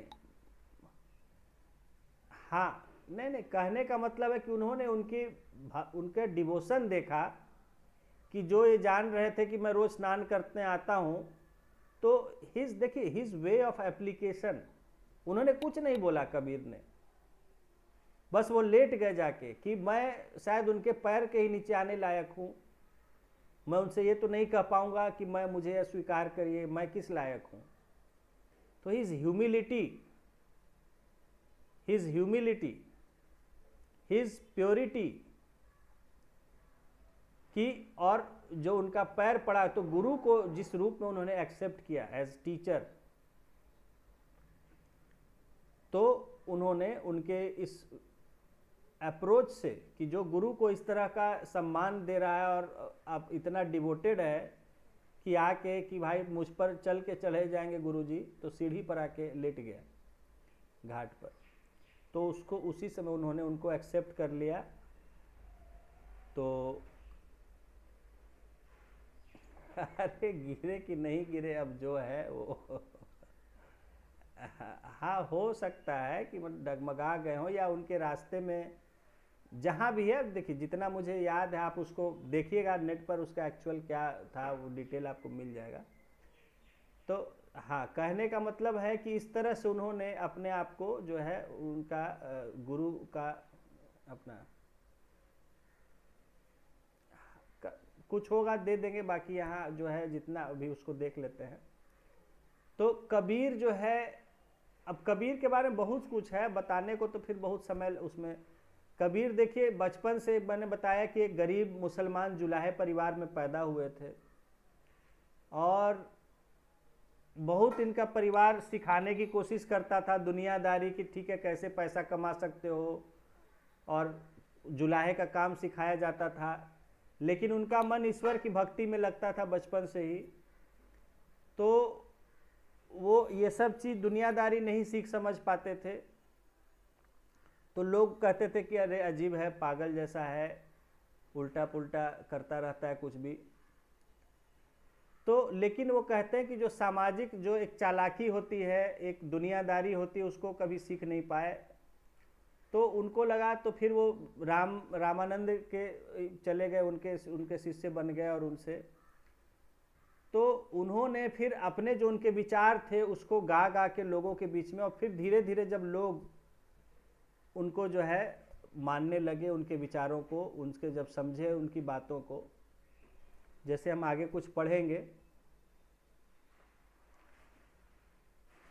तो कबीर जो थे देखिए, एक तो इस्लाम मुसलमान के रूप में पैदा हुए थे, तो इस्लाम जानते थे धर्म को थोड़ा बहुत, और हिंदू धर्म में रामानंद जी के जब शिष्य हुए तो हिंदू धर्म के बारे में जाने। तो दोनों धर्मों से जुड़ी हुई ये बातें ये कहते हैं। तो इन्होंने दोनों समाज में, जो मुस्लिम समाज था, जो हिंदू समाज था, ये दोनों समाजों में इन्होंने जो है एक सुधार के लिए इन्होंने बातें कही लोगों को। कबीर के विचारों की जानकारी साखी एवं शबद में मिलते हैं। तो कुछ जो इस तरह के गीत हैं उनको साखी कहा जाता है लोकल भाषा में, और शबद जो है वो पंजाबी में। तो इन्होंने जो बातें उस समय गाई, जो विचार बताए, वो देखिए आगे लिखा हुआ है कि कबीर के विचारों के संग्रह बीजक में है।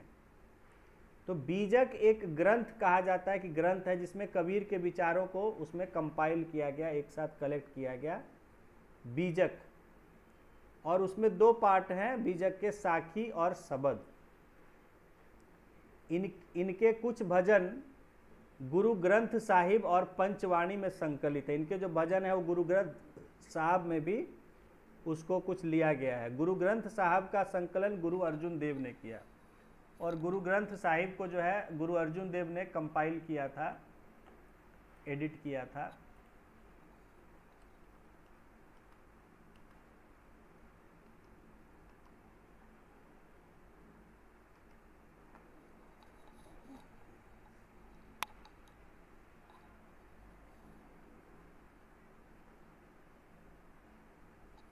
तो देखिए, कबीर के उपदेशों में ब्राह्मणवादी हिंदू धर्म और इस्लाम दोनों के आडंबरपूर्ण पूजा के सभी रूपों पर कुठाराघात किया गया। यानी कि इन्होंने बहुत कड़ाई से विरोध किया।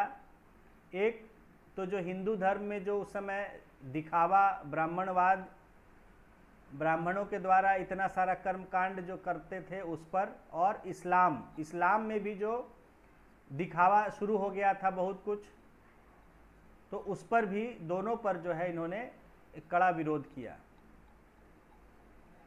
इनके द्वारा रचित पदों की भाषा, बोलचाल की, आम जो बोलचाल की भाषा थी उसी में ये बोलते थे, गाते थे।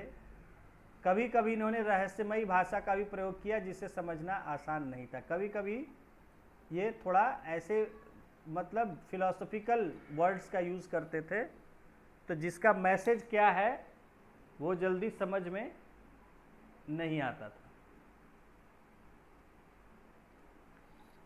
तो अब देखिए कबीर के कुछ क्रांतिकारी दोहे जो उन्होंने लिखे। पहला है कि पाहन पूजे हरि मिले तो मैं पूजूं पहाड़, ताते ये चक्की भली पीसी खाए संसार। कहते हैं कि अगर पत्थर को पूजने से भगवान मिल जाते हैं तो मैं पहाड़ की पूजा करूं। कहने का मतलब मूर्ति पूजा का इन्होंने विरोध किया। कहे कि अगर एक पत्थर की मूर्ति है, एक छोटा पत्थर है, या बहुत जगह लोग पत्थर को भी पूजते हैं खाली, तो अगर इन पत्थरों को पूजने से भगवान मिल जाते हैं तो मैं तो जाके पहाड़ को ही पूजने लगूं। ताते ये चक्की भली, और उन सब से तो ये चक्की अच्छी है, पीस खाए, जिससे कि पीस के संसार अपना पेट भरता है। तो कहता है कि जिन पत्थरों को हम पूजते रहते हैं, अगर उन पत्थरों को पूजने से भगवान मिल जाते तो मैं तो पहाड़ पूजने चलूँ, भगवान मिल जाएंगे। और इन सबसे बढ़िया तो ये चक्की है, जो पत्थर की बनी चक्की है, कि जिसका मेहनत जिससे करके लोग अपना पीस खाए संसार, उससे अपना भोजन पीस के खाते हैं, संसार का पेट भरता है। तो ये चक्की जो है ये पत्थरों यानी मूर्तियों और मंदिरों से बहुत बेहतर है। कि मंदिर और मूर्ति से क्या लोगों का फायदा हो रहा है? कोई फायदा नहीं हो रहा है। चक्की से जरूर फायदा हो रहा है कि उससे दुनिया का पेट भर रहा है। तो इस तरह का ये एक दोहा इन्होंने कहा है, मूर्ति पूजा के खिलाफ यहाँ का है। फिर देखिए दूसरा इन्हीं का था जो मैंने आपको सुनाया था कि पोथी पढ़ी पढ़ी जगमुआ, पंडित भया न कोय, और 2.5 अक्षर प्रेम का पढ़े सो पंडित होए। कबीर का ही कहना था कि किताबें शास्त्र पढ़ पढ़ के तो बहुत से पढ़े और फिर मर भी गए, किसी को पंडित का दर्जा यानी कि समाज में उनको बहुत ज़्यादा सम्मान नहीं मिला। और 2.5 अक्षर प्रेम का पढ़े सो, जो प्रेम शब्द जो 2.5 अक्षर होता है, प म और र आधा, ये 2.5 अक्षर जो प्रेम यानी कि जो प्रेम का मतलब समझ जाए, जो प्रेम का महत्व समझ जाए जीवन में, वो पढ़े सो पंडित, उसको सब लोग मानते हैं। जो प्रेम का व्यवहार करता है, लोगों से प्रेम रखता है। ज्ञान से कुछ नहीं होता है। लोगों को आपको अगर ये करना है तो लोगों से तो आपको प्रेम दीजिएगा, लोगों से आपको भी प्रेम मिलेगा। ज्ञान बांटिएगा ज़्यादा, लोग कहेगा कि ये आके बहुत ज्ञान बांट रहा है हमको। उसके बाद है गुरु गोविंद दोऊ खड़े, कांके लागू पाए, बलिहारी गुरु आपनो, गोविंद दियो बताए। कि वो कहते हैं कि अगर गुरु और गोविंद यानी ईश्वर दोनों मेरे सामने आके खड़े हो जाएं, एक मेरे गुरु और एक मेरे भगवान दोनों आके खड़े हो जाएं, और मैं सोच में पड़ जाऊं कि पहले किनके पैर छूऊं, गुरु भी हैं और भगवान भी हैं, तो उन्होंने कहा है बलिहारी गुरु आपने, गोविंद दियो, कि पहले गुरु का स्थान है। बलिहारी गुरु की, हे भगवान बलिहार है आपको, मैंने आपको बहुत धन्यवाद है हे गुरु कि आपने ही मुझे भगवान का रास्ता बताया, भगवान के बारे में बताया कि ये भगवान होते हैं। तो रास्ता तो गुरु ने दिखाया, इसलिए मैं पहले गुरु को प्रणाम करूँगा। तो यहाँ उन्होंने गुरु को भी ईश्वर से पहले कहा है कि नहीं, ईश्वर का रास्ता तो गुरु ने बताया, ईश्वर तक पहुँचाया किसने? गुरु ने। तो पहले मैं गुरु को, तो वही यहाँ कह रहे हैं कि गुरु गोविंद दोऊ खड़े, काके लागू पाए, किसके पैर पड़ूं पहले? बलिहारी गुरु आपने, हे गुरु आपको बहुत बहुत धन्यवाद है कि जिन गोविंद दिए बताया, कि मुझे आपने गोविंद यानी भगवान का रास्ता बताया, भगवान के बारे में बताया। उसके बाद है काकर पाथर जोरी के, मस्जिद लई बनाए, ताचड़ी मुल्ला बांग दे, क्या बहरा भया खुदाए। तो यहाँ ये इस्लाम धर्म पे कह रहे हैं कि जैसे आप देखते हैं मस्जिदों पे चढ़ के और चिल्लाते हैं कस के, या आजकल माइक लगा होता है और माइक से तेज लाउड स्पीकर में वो जो अजान देते हैं। तो ये कह रहे हैं कि कांकर पाथर जोड़ी के, कांकर पत्थरों को जोड़ के बड़ा मस्जिद बना लेते हो, और उस पर चढ़ के जो मुल्ला होते हैं वो बांग देना, जैसे मुर्गा बांग देता है, कहने का मतलब अजान देने की बात है, कि उस पर चढ़ के चिल्लाता है जोर जोर से मुल्ला जो होता है, मौलवी जो होते हैं, क्या खुदा बहरे हो गए हैं? खुदा को सुनाई नहीं देता है जो इतना चिल्ला चिल्ला के बोलते हो? है ना। तो ये कहने का मतलब है इनका कि अगर आप खुदा की भक्ति करना चाहते हो तो वो आप मन में करोगे तो भी वो खुदा, वो ईश्वर अल्लाह जो है वो सुन रहे हैं, देख रहे हैं। उसके लिए आपको माइक लगा के और इतना बड़ा मस्जिद बनाने की, चिल्लाने की जरूरत नहीं है। वो आप मन में भी करते हो, वो आप नमाज पढ़ते हो तो ईश्वर वो भक्ति देख लेते हैं कि मेरी भक्ति कर रहा है। उसके लिए उनको यहाँ से वहाँ चिल्लाने की जरूरत नहीं कि यहीं से चिल्ला रहे हैं कि ऊपर आसमान में आवाज़ जा रहा है। तो यहाँ इन्होंने उस समय का जो मस्जिद वगैरह बना के डिस्क्रिमिनेशन था कहीं ना कहीं, तो उस सब के खिलाफ इस्लाम में हो चाहे हिंदू, दोनों धर्मों पर इन्होंने कटाक्ष किए हैं, क्रिटिसाइज किया है। तो देखिए आगे लिखे हैं, कबीर रामानंद के शिष्य थे तथा राम नाम के जप में विश्वास करते थे। तो ये भी रामानंद के शिष्य थे और राम नाम के जप में, यानी कि जो राम का नाम है, जो राम का मैसेज है, रामचंद्र जी ने अपने जीवन से जो मैसेज दिया लोगों को, दुनिया को, उसमें विश्वास करते थे। परंतु इनके राम अयोध्या के राजा दशरथ के पुत्र नहीं थे। तो ये एक्चुअली ये ह्यूमन फॉर्म में राम को नहीं पूजते थे। इसलिए कहा जा रहा है कि जिस राम को ये पूजते थे वो अयोध्या के राजा दशरथ के पुत्र नहीं थे। मतलब कहने का मतलब not as a human being. इन्होंने अपने राम को इस रूप में बताया। उन्होंने राम को क्या बताया कि दशरथ के गृह ब्रह्म न जन्मे, ईछल माया की नहा। कि ब्रह्म यानी ईश्वर जो है वो दशरथ के घर में नहीं पैदा हुए थे। ये तो छल है जो माया ने, माया का छल था कि देखने में लोगों को लगा कि हाँ किसी के पेट में, कौशल्या के पेट में आके भगवान पैदा हुए राम के नाम, राम के रूप में, और फिर राम के रूप में वो जीवन जिए। ये तो माया का छल है। ये तो हमारा खाली देखने का एक मतलब, दिस इज जस्ट इल्यूजन, ये भ्रम। तो वो कहते हैं कि दशरथ के गृह ब्रह्म न जन्मे, ईछल माया की ना। ये दशरथ पुत्र राम को विष्णु का अवतार भी नहीं मानते थे। ये कह रहे हैं कि चारी भजा के भजन में भूल पड़ा संसार, कबीरा सुमिरे ताही को जाकी भुजा अपार। तो ये कह रहे हैं कि जो चार भुजा वाले, यानी कि विष्णु के मानते हैं कि चार हाथ, चार भुजा वाले हैं, है ना। तो कहते हैं कि चारी भुजा के भजन में भूल पड़ा संसार, संसार जो है डूब गया उनके भजन में, चार भुजा वाले को। कबीरा सुमिरे ताही को जाकी भुजा अपार। तो कबीर तो उनको स्मरण करता है जिनकी अपार भुजाएं हैं, उनकी दो चार नहीं, उनकी अपार, अनकाउंटलेस। तो कहने का मतलब कि ये किसी फॉर्म में नहीं करते थे, सुप्रीम डिवाइन बीइंग के रूप में वो उनको मानते। कहते चार भुजाएं नहीं है उनकी, उनकी काउंटलेस हैंड्स हैं।